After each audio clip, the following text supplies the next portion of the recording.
Good morning students, फिर वही नई उमंग और उत्साह के साथ तारीख 31/12/2023 इस साल का अंतिम दिन, बड़ा ही इम्पोर्टेंट और बड़ा ही खुशनसीब दिन।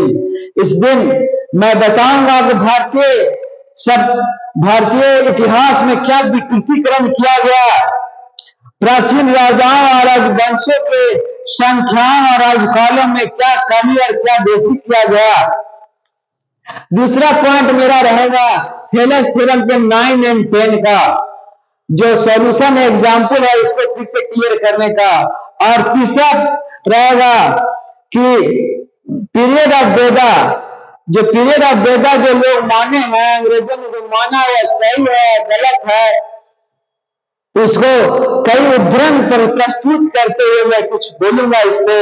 और चौथा, अभी विद्रोह के अंग्रेजों के समय में विद्रोह की बात चल रही थी, उस समय का एक विद्रोह गडकारियों का विद्रोह, आज इसको समाप्त करेंगे और सिर्फ एक ही विद्रोह होगा। और चौथा के बाद फिर हम चले आवेंगे अपने यकीन, हाउ टू यकीन, इसको कैसे चलाते हैं, चलाने में क्या क्या दिक्कत होती है, क्या क्या दिक्कत होती है, उसका कैसे सामना करते हैं। आराम से आप सामना करिए, कभी कभी ये चलने में दिक्कत भी करता है तो थोड़ा सा बंद करके छोड़ देने पर यह सही हो जाता है। हाउ टू ऑपरेट, यकीन बतावेंगे। ये जो ये क्वेश्चन है हाउ टू ऑपरेट यकीन,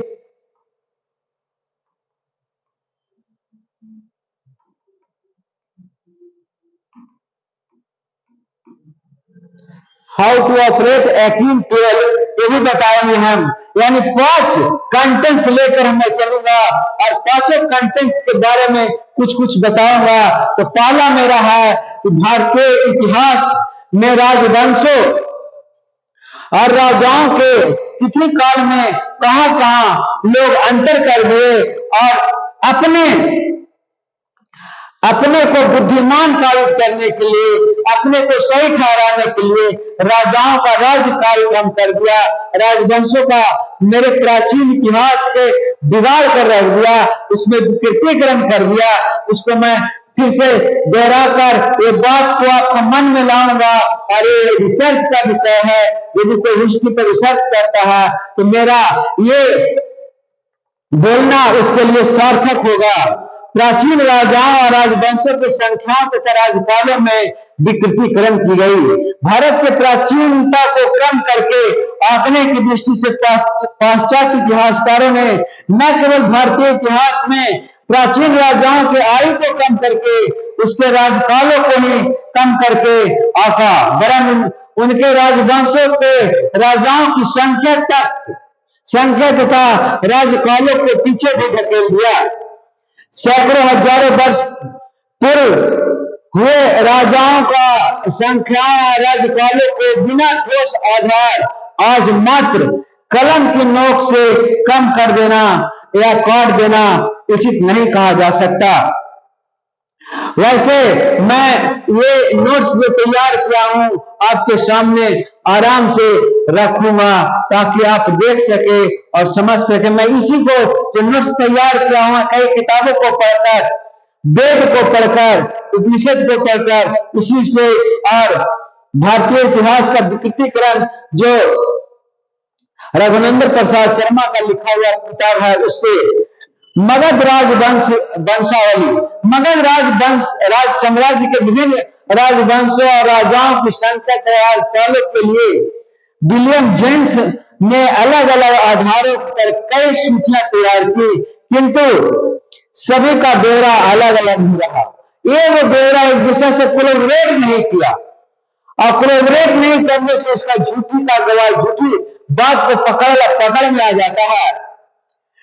उसमें से किसी से भी उसकी संतुष्टि नहीं हुई। बार बार सूचियों के परिवर्तन का मुख्य कारण एन केन प्रकारेण भारतीय इतिहास की प्राचीनता को कम करके आंकने का रहा। पहली सूची में जोन्स द्वारा निर्धारित और भारतीय पुराण के आधार पर निम्नलिखित विभिन्न राजवंशों के राजाओं की संख्या और राजकालों की तुलनात्मक स्थिति इस प्रकार रही जो आपको दिखा देते हैं। यही राज्यकाल है। पहला में कहता है राजवंश ब्रथ जोन्स के अनुसार 20 है और पुराण के अनुसार 22 है। फिर जोन्स के अनुसार 1000 है और पुराण के अनुसार राज्यकाल, उसका राज्यकाल 1106 वर्ष है। प्रदोष में जोन्स ने 5 कहा है और पुराण ग्रंथ में भी 5 है।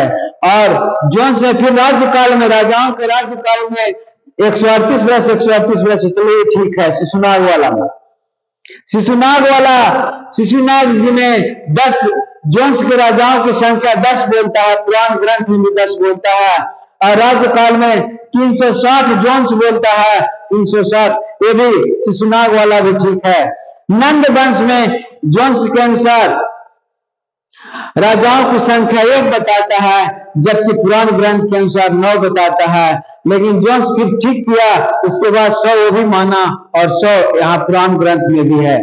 राज्यकाल 100 भी है और उसका राज्यकाल भी 100 है। शुंग वंश का राजा की संख्या 10 और पुराण भी 10 कहता है। राज्यकाल भी 137 वर्ष, लेकिन पुराण में 316 वर्ष है। शुंग वंश में 300 वर्ष है। राजकाल में, मौर्य काल में भी अंतर, उसमें 137 वर्ष जोन्स बताया है राजकाल और 316 वर्ष पुराण ग्रंथ बताता है। और शुंग वंश में 112 वर्ष जोन्स वर्ष से राज्यकाल बताया है, जबकि पुराण ग्रंथ में 300 वर्ष बताता है। कन्नड़ में 4 राजाओं का वर्णन किया, जबकि 4 राजाओं का पुराण में भी है। और इस जोन्स के अनुसार 343 वर्ष राज्यकाल है और पुराण ग्रंथ के अनुसार 85 वर्ष है। आंध्र के 330 राजाओं का वर्णन बताता है जोन्स, जबकि 32 राजा का वर्णन पुराण ग्रंथ में है। और राज्यकाल 456 वर्ष बताता है जोन्स के अनुसार और पुराण ग्रंथ के अनुसार 506 वर्ष बताता है। दूसरी और तीसरी सूचियां भी तुलनात्मक स्थिति बनी रही तो और भी भ्रामक रही। स्मिथ ने विभिन्न राजवंशों का राज्यकाल इस रूप में निर्धारित किया। स्मिथ साहब ने, देख लीजिए, स्मिथ साहब ने राजवंश नंद का 45 वर्ष का, जबकि 100 वर्ष है। मौर्य का 137 वर्ष का, जबकि 316 वर्ष है। शुंग का 112 वर्ष का, जबकि 300 वर्ष है। कन्नड़ का 45 वर्ष राज्यकाल कहा, लेकिन इसका 85 वर्ष है। आंध्र का 289 कहा, जबकि 506 वर्ष है। गुप्त का 149 वर्ष का, 245 वर्ष है। राम साठे कृत डेट्स ऑफ बुद्धा का पृष्ठ 69 के आधार पर पुस्तकों में दी गई संख्या पुराणों के अनुसार कश्मीर और नेपाल के राजवंशियों का पाश्चात्य इतिहासकारों ने ऐसा उलटफेर भारत के मगध साम्राज्य के राजाओं के संदर्भ में ही नहीं, कश्मीर और नेपाल के राज्यों और राजवंशियों वंशावलियों को भी किया है, ताकि वे भारत की प्राचीनता को सिद्ध कर सकने में असमर्थ हो जाएं।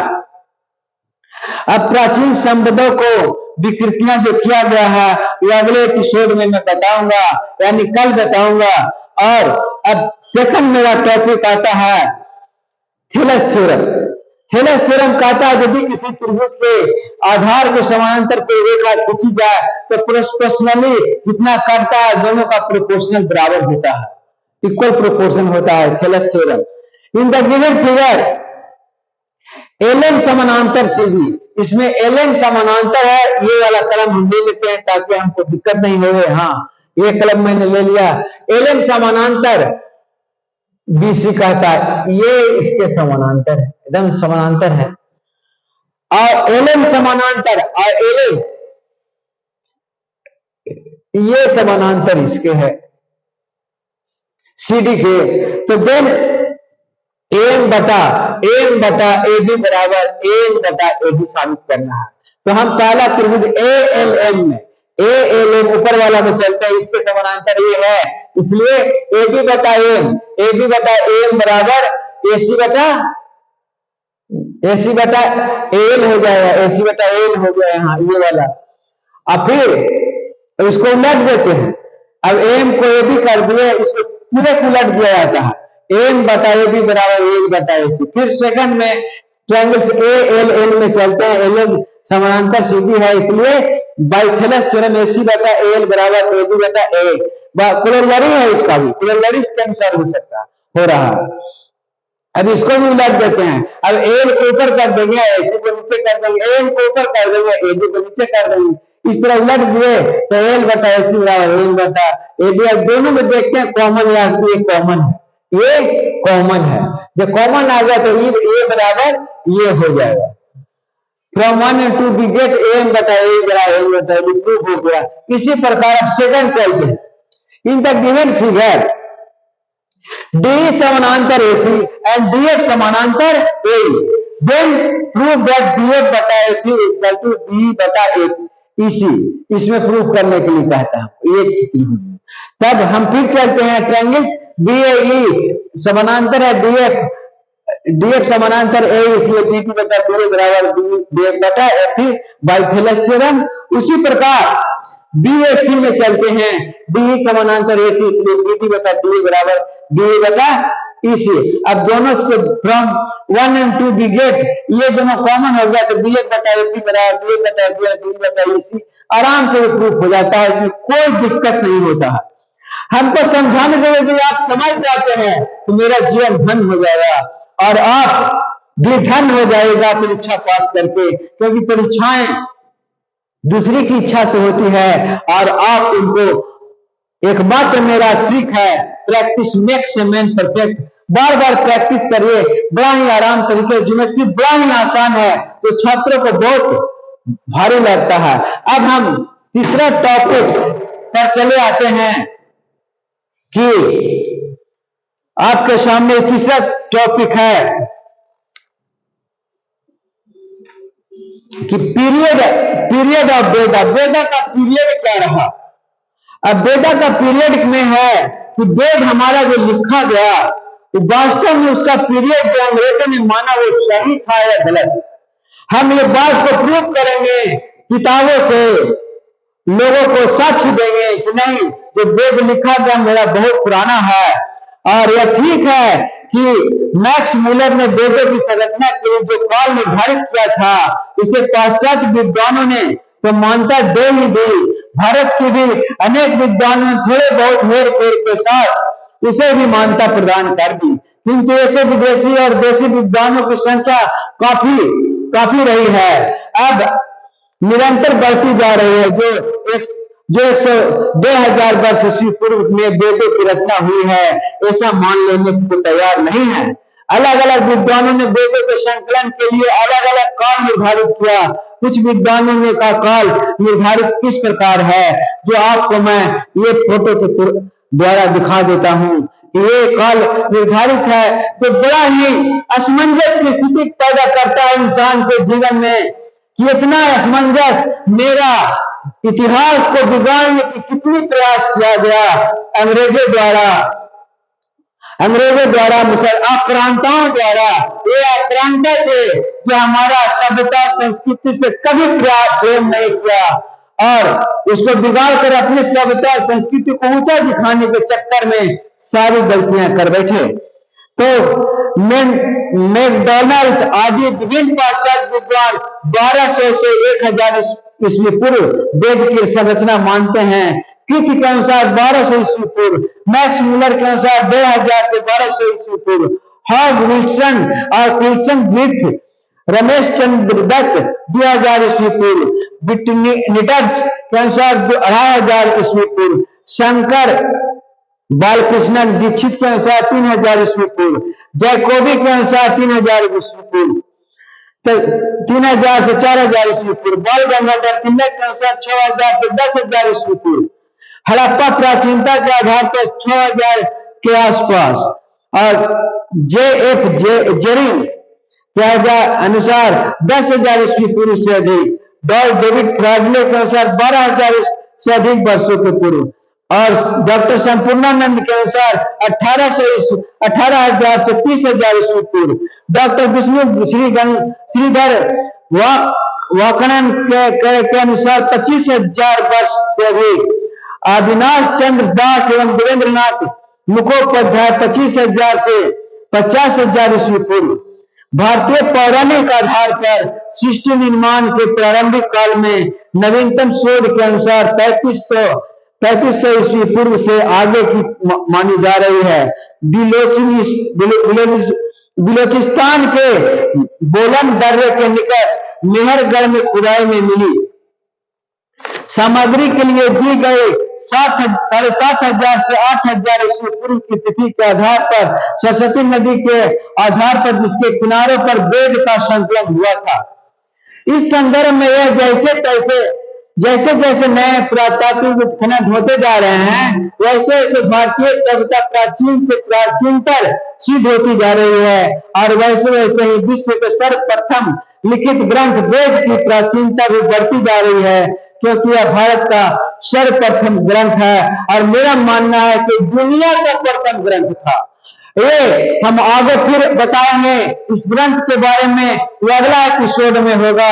ये मेरा तीसरा टॉपिक खत्म होता है और चौथा टॉपिक विद्रोह के भारत में अंग्रेजों के समय जो विद्रोह हुआ है उस पर मैं बताता हूँ। बहुत सा विद्रोह तो बता चुका हूँ और ये भी बताने की कोशिश करता हूँ कि अंग्रेज डरपोक थे, लेकिन यहाँ सत्ता को संभालने की किसी के पास शक्ति नहीं थी। आपस में लोग मिले हुए भारत के लोग नहीं थे, जिसके कारण इतना दिन तक राज्य किया। गडकरियों का विद्रोह 1857, गडकरियों का जो पैदाइश एक सैनिक जाति की थी, जिसने मराठा सेनाओं में सैनिक के पद पर कार्य किया था। जब इन सैनिकों की छटनी कर दी गई तो उन्होंने विद्रोह कर दिया और सम्मनगढ़ और भूदलगढ़ के किले जीत लिए। 1857 ईस्वी के विद्रोह के परिणाम स्वरूप भारत में ईस्ट इंडिया कंपनी का शासन सदैव के लिए समाप्त हो गया। उस समय भी हमारे को आजादी मिल गई होती 1857 का विद्रोह में, लेकिन उस समय नेतृत्व करने वाला कोई साथी नहीं मिला, कोई आदमी नहीं मिला जो नेतृत्व करता, अंग्रेजों से बात करता। उस समय आजादी नेतृत्व के कारण सभी बिखर गए और फिर अंग्रेज राज करने लगे। 1857 का शासन के लिए समाप्त हो गया। 2 अगस्त 1858 से ब्रिटिश संसद ने एक अधिनियम पारित करके भारत पर शासन का ब्रिटिश सम्राट क्राउन को अधीन कर दिया। कंपनी के शासन की समाप्ति के साथ ही कंपनी द्वारा नियुक्त भारत के शासक को चलाने वाली 2 संस्थाएं बोर्ड ऑफ कंट्रोल और बोर्ड ऑफ डायरेक्टर्स भी समाप्त कर दिए गए। अब उसके स्थान पर मंत्रिमंडल के कैबिनेट स्तर पर एक नवीन पद को सृजित किया, जिससे भारत का सचिव कहा गया और भारत के शासन में भारत सचिव की सहायता के लिए 15 सदस्यों की एक नई समिति भारतीय परिषद बनाई गई। भारत के गवर्नर जनरल के पद पर परिवर्तन कर वायसराय की उपाधि प्रदान की गई और वायसराय को ब्रिटिश शासन के एजेंट के रूप में नियुक्त कर भारतीय शासन का दायित्व सौंपा गया। अब वायसराय बने गए, अब वायसराय यहां राज्य करने लगे, क्योंकि उस समय भी डर कर अंग्रेज भागने के कगार पर थे, लेकिन चूंकि यहां कोई नेतृत्व करने वाला सही व्यक्ति इंडिया को नहीं मिला, 1857 का विद्रोह इसको चूल के हिला दिया था। अब हम इसको समाप्त करते हैं और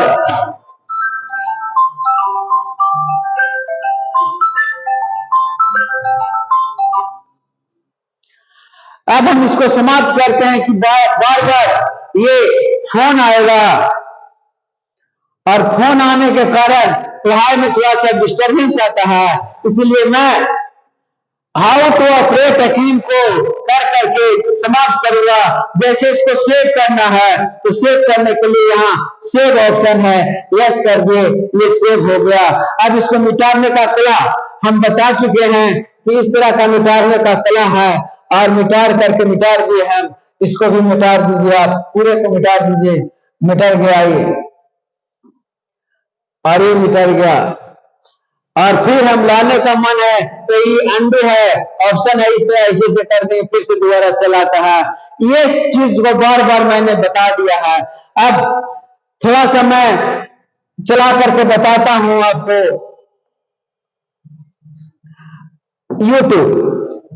यूट्यूब को चलाने के लिए देखते हैं कि यूट्यूब चलाने में देखिए ये मेरा है और ये सब है, कोई भी आप चला सकते हैं। ये देखिए मैं अपना खेती में मैं ट्रैक्टर चला रहा हूँ और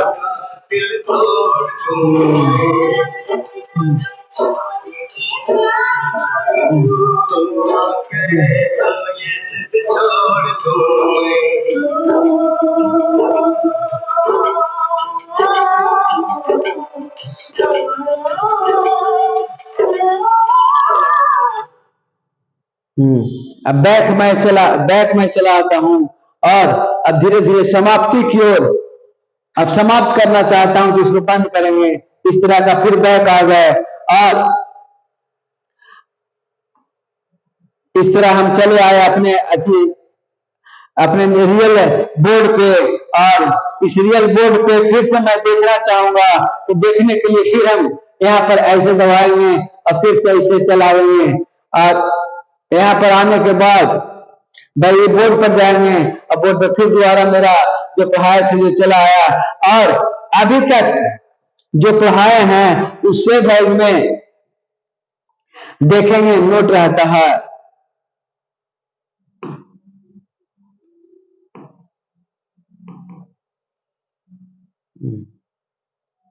फाइल में।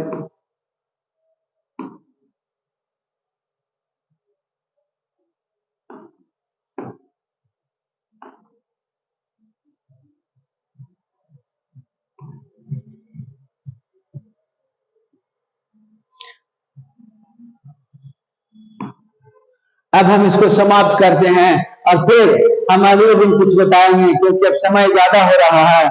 अब इसको बंद करने के लिए इस प्रकार बंद कर देंगे, इससे लाल बटन से इस प्रकार बंद कर देंगे। समाप्त हो गया। जय हिंद, जय भारत।